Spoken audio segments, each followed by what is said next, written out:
Hello students, welcome to mechanical concepts. आज के इस वीडियो में हम प्रेशर वेसल्स के जो सम्स है डीएमए में वो परफॉर्म करने वाले हैं। तो चैप्टर नंबर 6 हमने अब स्टार्ट कर दिया है और अब ये मेरे ख्याल से डीएमए में मैं लास्ट जो आईएमपी सम है वो करेंगे, उसके बाद हम दूसरे सब्जेक्ट्स पे मूव ऑन हो जाएंगे। ओके, तो देखिए प्रेशर वेसल्स के सम करने वाले हैं इस वीडियो में। अब प्रेशर वेसल्स के सम आपको दिख रहे हैं यहाँ पे कि 11 से लेके 22 तक के सम है ना। ये जो पीडीएफ जो मैंने आपसे शेयर करी है डिज़ाइन ऑफ मशीन एलिमेंट की, ओके, जिसके पास भी ये पीडीएफ नहीं है वो उसकी लिंक है, उसको डिस्क्रिप्शन बॉक्स से मिल जाएगी, वहाँ जाके डाउनलोड कर लेना है। ठीक है, तो देखिए दो पार्ट में इस सम्स को परफॉर्म करने वाला हूँ मैं।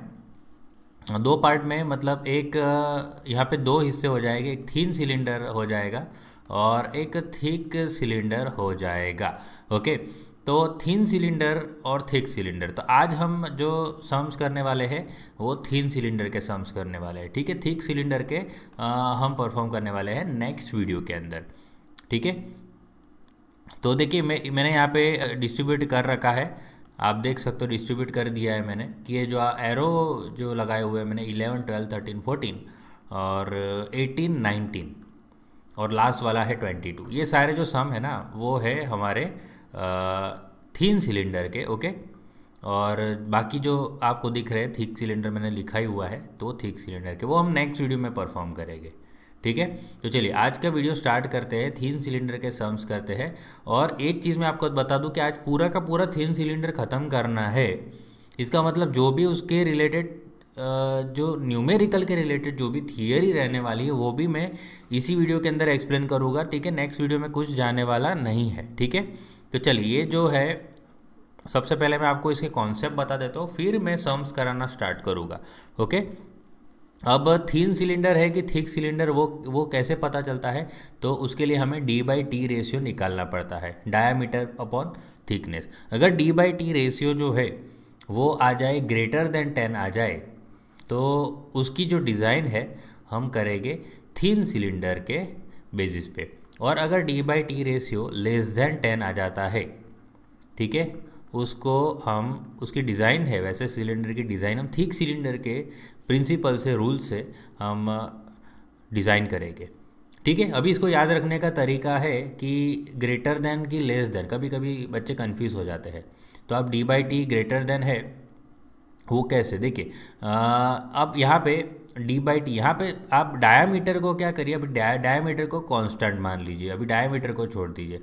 आप क्या करो, थीन सिलेंडर यानी उसकी थिकनेस कैसी होती है, कम होती है ना, थिकनेस कम होती है, थिकनेस कम होती है थीन सिलेंडर में, थिकनेस ज़्यादा होती है थिक सिलेंडर में।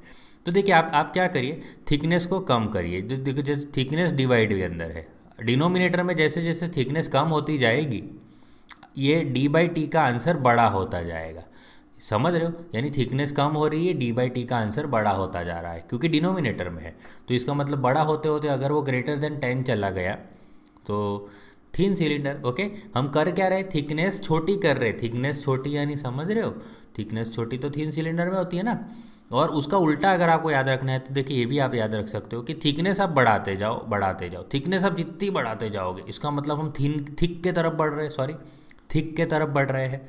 तो थिकनेस जितनी बढ़ाओगे, बट ये डिनोमिनेटर में जो आंसर है बढ़ता बढ़ता रहा है, इसका मतलब D/T का ओवरऑल आंसर कम होता जाएगा और अल्टीमेटली वो 10 के नीचे चला जाएगा। यानी आप थिकनेस बढ़ाते जा रहे हो, रेशियो का आंसर छोटा होता जा रहा है और 10 से छोटा हो गया, तो समझ रहे हो। तो उस तरह से आपको याद रखना है कि वो थीन करना है थिक करना है। मतलब मैं ये क्या समझा रहा हूँ, ये लोग ये ग्रेटर देन आएगा लेस देन आएगा ये भूल जाते हैं बच्चे, तो उसको याद रखने का तरीका बता रहा हूँ, है ना, कि D/T रेशियो ग्रेटर देन 10 आए तो थिन और D/T रेशियो लेस देन 10 आए तो थिक सिलेंडर। ओके, तो आज हम जो करने वाले हो थीन सिलेंडर के सम्स करने वाले। तो थीन सिलेंडर के सम्स करने के लिए आपको दो स्ट्रेसेस को जानना बहुत बहुत ज़रूरी है। एक स्ट्रेस आती है circumferential stress, okay, circumferential stress, और एक आती है longitudinal stress, longitudinal stress. Okay, circumferential stress है उसको हुप स्ट्रेस भी बोला जाता है। Okay, hoop stress. और इसका जो नोटेशन है, हम सिग्मा, कोई सिग्मा सी भी लिखेगा या तो कोई सिग्मा एच भी लिखेगा, दोनों चलते हैं। ओके, और लॉन्जिट्यूडिनल जो स्ट्रेस है उसमें सिग्मा एल लिखेंगे। ठीक है, चलिए दोनों जो स्ट्रेस है उसको समझते हैं कि किस कैसे सरकमफेरेंशियल स्ट्रेस है। तो होगा क्या, फॉर एग्जांपल हमारे पास क्या होगा, एक थिन सिलेंडर होगा, एक थिन सिलेंडर होगा, है ना। तो होता क्या है, जो सिलेंडर होते हैं वो कोई ना कोई हाई प्रेशराइज फ्लूइड को भरने के लिए यूज़ करते हैं। तो अंदर जो फ्लूइड है वो क्या करेगा, प्रेशर अप्लाई करेगा, है ना। यहाँ पे स्मॉल पी लिख देता हूँ, पी फॉर प्रेशर। तो कहाँ अप्लाई करेगा प्रेशर, सरकमफेरेंस में, पूरे उसके सरकमफेरेंस के ऊपर वो प्रेशर अप्लाई करेगा। तो होता क्या है, वो सरकमफेरेंस क्या करेगा, वो प्रेशर की वजह से क्या होता है, ये जो सिलेंडर है ये हो सकता है यहाँ से क्रैक हो जाए, ब्रेक हो जाए, यानी दो हिस्सों में बढ़ जाए।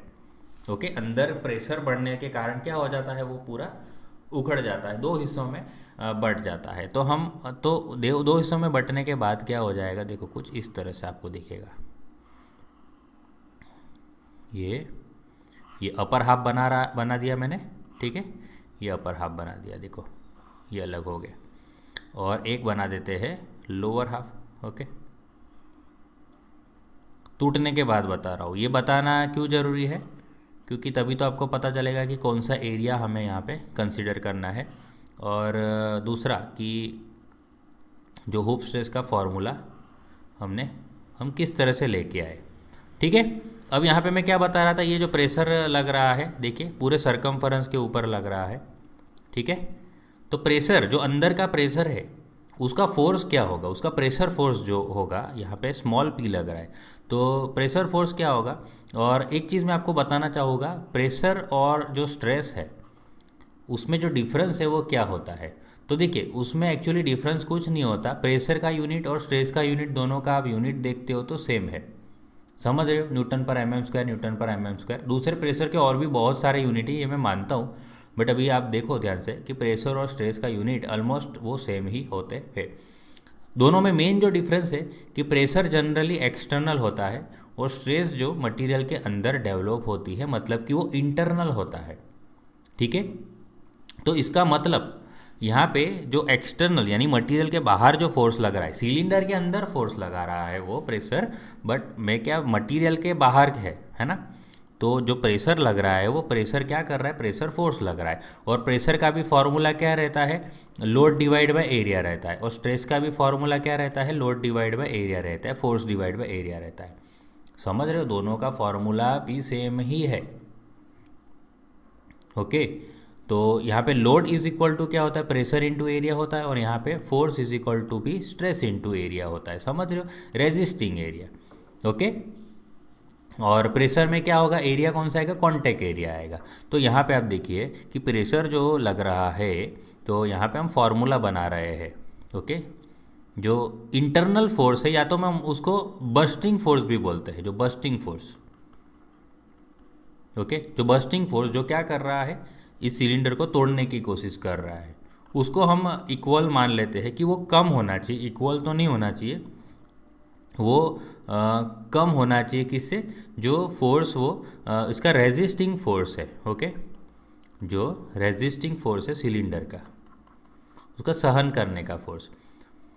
तो बस्टिंग फोर्स क्या होगा, एरिया जो कॉन्टैक्ट एरिया है इनटू जो प्रेशर लगा रहा है वो बस्टिंग, क्योंकि फूटने का कारण क्या है, सिलेंडर टूटने का कारण क्या है, प्रेशर, फ्लूइड का जो प्रेशर है वो। ओके, और फ्लूइड का प्रेशर लग रहा है एरिया वो वाला, इक्वल टू रेजिस्टिंग फोर्स। तो रेजिस्टिंग, वो रेजिस्ट कौन कर रहा है, तो मटेरियल कर रहा है। तो मटेरियल में क्या आएगा, एरिया जो रेजिस्टिंग एरिया है वो इनटू जो मटेरियल का स्ट्रेस है, जिस मटेरियल से वो बना है, उसका सहन करने का कैपेसिटी यानी स्ट्रेस। ओके, अब यहाँ से आप देखो ध्यान से कि प्रेशर कहाँ लग रहा है, ये वाले एरिया पे लग रहा है। आप देख सकते हो अंदर का एरिया जो है ना।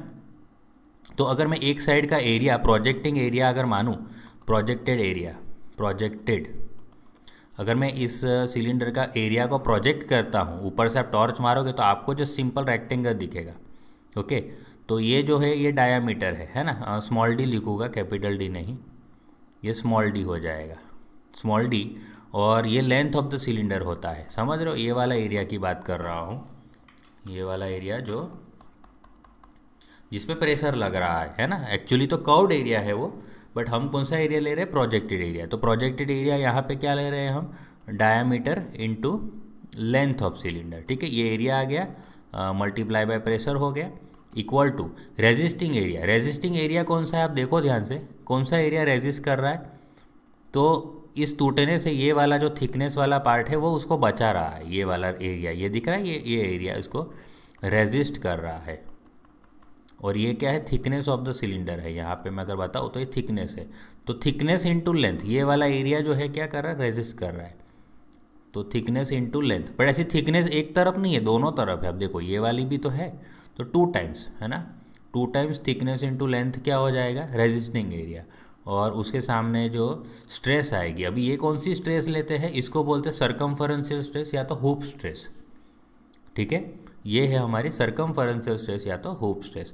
अब यहाँ पे आप देखोगे तो क्या कैंसिल हो रहा है? एक तो लेंथ दोनों तरफ से कैंसिल होती हुई दिखाई दे रही है।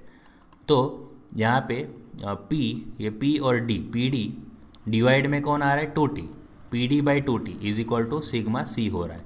तो सिग्मा C का हमारा जो फॉर्मूला आया है वो आया है PD बाई 2T, ठीक है। देखिए ये आ गया है हमारा सर्कमफरेंशियल स्ट्रेस का formula. This is our hoop stress. याद रखना है, ये हुप स्ट्रेस का फॉर्मूला आपको याद रखना है, सर्कमफरेंशियल स्ट्रेस या तो हुप स्ट्रेस, ठीक है। अभी बस दूसरा स्ट्रेस ही समझना बाकी है।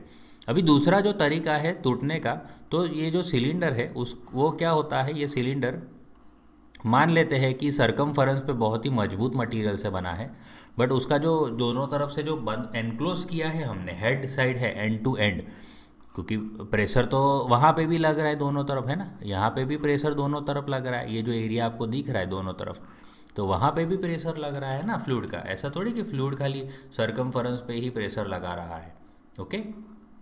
तो यहाँ से क्या हो सकता है? यहाँ से सिलेंडर ब्रेक हो सकता है इस तरह से, ये सिलेंडर यहाँ पे ब्रेक हो सकता है। तो टूटने के बाद कैसा दिखेगा आपको? ये इसका राइट साइड वाला पोर्शन बना देता हूँ मैं, टूटने के बाद वाला, और ये इसका लेफ़्ट साइड वाला। तो देखिए अंदर के तरफ जो है ये, तो ये वाला एरिया पे प्रेशर लग रहा है, तो मैं यहाँ पे वापस same bursting force equal to resisting force लगाऊँ तो प्रेशर इनटू एरिया। एरिया कौन सा है? देखो तो सर्कल पे लग रहा है ना, जो सिलेंडर का डायामीटर है, ये सिलेंडर का डाया होगा एरिया, तो यहाँ पे π/4 d² एरिया आएगा जिस पे प्रेशर लग रहा है। इक्वल किससे करूँगा? रेजिस्टिंग। तो अभी इस बार रेजिस्ट कौन कर रहा है? ये वाला एरिया रेजिस्ट कर रहा है। इसका मतलब क्या? टूटने से बचा रहा है वो एरिया है, ये वाला एरिया टूटने से बचा रहा है। तो ये वाला एरिया जो क्या है, इसकी थिकनेस T है, ओके, और इसका इंटरनल डायामीटर D है। तो थिकनेस बहुत कम है, इसीलिए मैं अगर πD लिखूँ यहाँ पे πD, तो πD हो जाएगा इसका circumference into thickness. Circumference into thickness करते तो ये वाला जो मैंने अभी हैशिंग किया वो वाला एरिया आ जाएगा। और हमें क्या मल्टीप्लाई करना है? Stress, okay. कौन सी स्ट्रेस? तो दिस इज़ लॉन्जिट्यूडिनल स्ट्रेस, है ना। ये कौन सी स्ट्रेस हो गई मेरी? Longitudinal stress. तो यहाँ पे क्या कैंसिल हो रहा है? देखो तो पाई कैंसिल हो रहा है और एक डी कैंसिल हो रहा है। तो हमारा यहाँ पे फॉर्मूला आ रहा है PD बाय ये 4 और T है डिवाइड में चला जाएगा, तो PD बाय 4T, ठीक है। तो लॉन्जिट्यूडिनल स्ट्रेस का फॉर्मूला हमारा क्या आ रहा है? PD by 4T। This is our longitudinal stress, ठीक है। तो चलो ये दोनों स्ट्रेस है आपको याद रखनी है। और एक चीज़ अगर आप नोट करोगे यहाँ पे, तो आप देखोगे कि PD बाई 2T है और ये PD बाई 4T है। इसका मतलब यहाँ पे ये जो सिग्मा जो लॉन्जिट्यूडिनल स्ट्रेस होती है वो क्या होती है? सर्कमफरेंशियल या तो हुप स्ट्रेस का हाफ होती है, ठीक है। ये भी आप ऐसा याद रखना चाहो तो रख सकते हो, ये भी एक इम्पॉर्टेंट है ना। ये तो है ही, ये दोनों तो है ही। और एक फार्मूला मैं आपको बता रहा हूँ मैक्सिमम शियर स्ट्रेस फाइंड करने का। तो मैक्सिमम शियर अगर फाइंड करने को बोले तो आपको क्या करना है? सर्कमफरेंस स्ट्रेस, क्योंकि वो बड़ी होती है तो circumferential stress is always greater than क्या होती है? लॉन्जिट्यूडिनल स्ट्रेस, क्योंकि हाफ होती है एक्चुअली। तो सर्कमफरेंशियल स्ट्रेस तो डबल होती है लॉन्जिट्यूडिनल, और लॉन्जिट्यूडिनल हाफ होती है। तो सरकमफरेंशियल माइनस आप लॉन्जिट्यूडिनल कर दो, डिवाइड बाय 2 कर दो, तो ये आपका फॉर्मूला आएगा मैक्सिमम शियर स्ट्रेस का। ठीक है, तो इतनी चीज़ों का आपको ज़रूरत पड़ेगा सम को सॉल्व करने के लिए। Okay, this is maximum shear stress. ठीक है, तो इसकी नोट बना लो आप, कौन सी फार्मूला आपको याद रखनी है। एक तो हुप स्ट्रेस या तो सरकमफरेंशियल स्ट्रेस की फार्मूला याद रख लो। यहाँ पे मैं दूसरा नाम भी लिख देता हूँ, सरकमफरेंशियल स्ट्रेस। ठीक है, तो हुप स्ट्रेस, सरकमफरेंशियल स्ट्रेस, ये वाली फार्मूला आप याद रख लो। दूसरी ये लॉन्जिट्यूडिनल स्ट्रेस की, और एक चीज़ ये रिलेशंस याद रखना है तो रख सकते हो ये, क्योंकि लॉजिक है और काम भी आ सकता है फ्यूचर में। और शियर स्ट्रेस, जो मैक्सिमम शियर स्ट्रेस फाइंड करने का बोलते हैं, तो वो फार्मूला भी आपको याद रखनी है। चलिए अब सम को सॉल्व करते हैं, बराबर ना। अब आप बहुत ही आसानी से सम को सॉल्व कर पाओगे। आई होप कि आपको ये कॉन्सेप्ट समझ आ गया है ना, थिक थिन सिलेंडर का। ठीक है, तो चलिए इस सम को सॉल्व करते फटाफट। देखो ये 2 मार्क का सम है विंटर 16 का, और 2 मार्क का सम है, तो इस सम को सॉल्व करने में 2 मिनट भी नहीं लगते। तो value of induced hoop stress और लॉन्जिट्यूडिनल स्ट्रेस गिवन है। देखो ये हुप स्ट्रेस और लॉन्जिट्यूड, देखो और डबल और हाफ है कि नहीं, आपको जैसे मैंने अभी बताया है ना, तो डबल है और हाफ है। लॉन्जिट्यूडिनल स्ट्रेस हाफ होती है हुप की, और हुप डबल होती है लॉन्जिट्यूडिनल की। तो हुप स्ट्रेस जो है, सरकमफरेंशियल स्ट्रेस जो है 100 मेगापास्कल, और लॉन्जिट्यूडिनल स्ट्रेस होती है उसकी हाफ मेगापास्कल। हमें क्या फाइंड करना है, मैक्सिमम शियर स्ट्रेस फाइंड करना है, यानी टाउ मैक्स फाइंड करना है। अभी मैंने फार्मूला बताया कि maximum shear stress equal to tau max equal to क्या होता है, hoop stress minus longitudinal stress divide by 2। तो हुप स्ट्रेस है 100 माइनस लॉन्जिट्यूडिनल है 50 divide by 2, that means 50 divide by 2, इसका मतलब 25 मेगा पास्कल हमारा आ गया है टाउ मैक्स। ठीक है, 2 मार्क आपके एग्जाम में आ चुके हैं। This is our answer. देखा, इतना आसान है 2 मार्क को लाना। फॉर्मूला लिखो, आंसर लेके आ जाओ, समझ रहे हो। तो ये विंटर 16 के 2 मार्क्स। चलो नेक्स्ट सम की तरफ बढ़ते हैं। तो नेक्स्ट सम भी कुछ सेम दिखाई दे रहा है। ये वाला सम मैंने कर लिया है 11 वाला।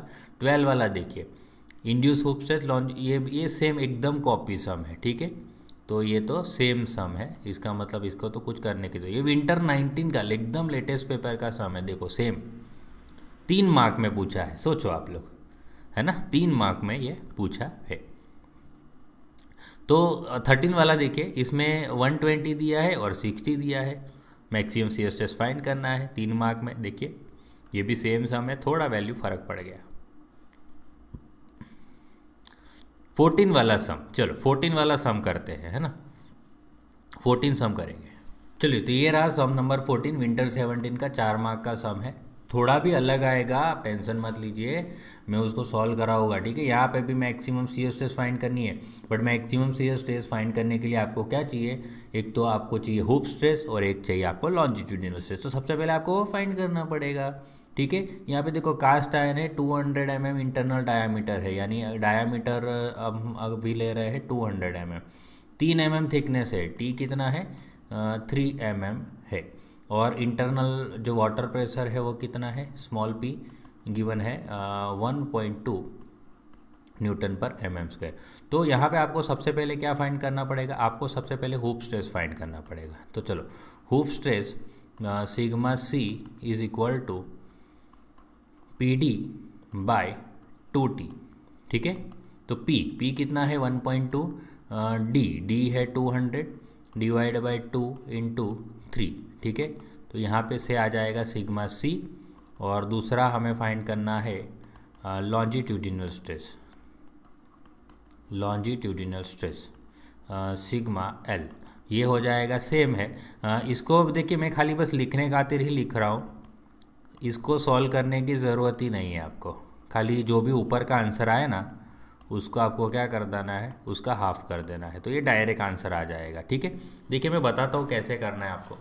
ये जो 1.2 इंटू 200 किया, डिवाइड में जो आप आंसर लेके आए 6 डिवाइड बाई 6, देखो तो 40 आ गया सिग्मा सी न्यूटन पर एम एम स्क्वायर।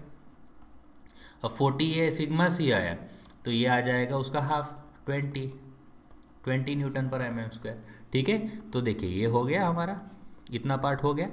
अब क्या करना है, मैक्सिमम सीयर स्ट्रेस, तो यहाँ हेडिंग लगा देते हैं maximum shear stress tau max. So जो टाउ मैक्स हमारा रहेगा वो रहेगा sigma C minus sigma l divide by 2। Sigma सी कितना है 40 है, माइनस 20 है, डिवाइड बाई 2 यानी 20 divide by 2 that is 10 Newton पर एम एम स्क्वायर। ये आ गया हमारा टाउ मैक्स। ठीक है, देखा कितना आसान सम है। कितने मार्क्स आए, देखो कितने मार्क्स आए, 4 मार्क्स।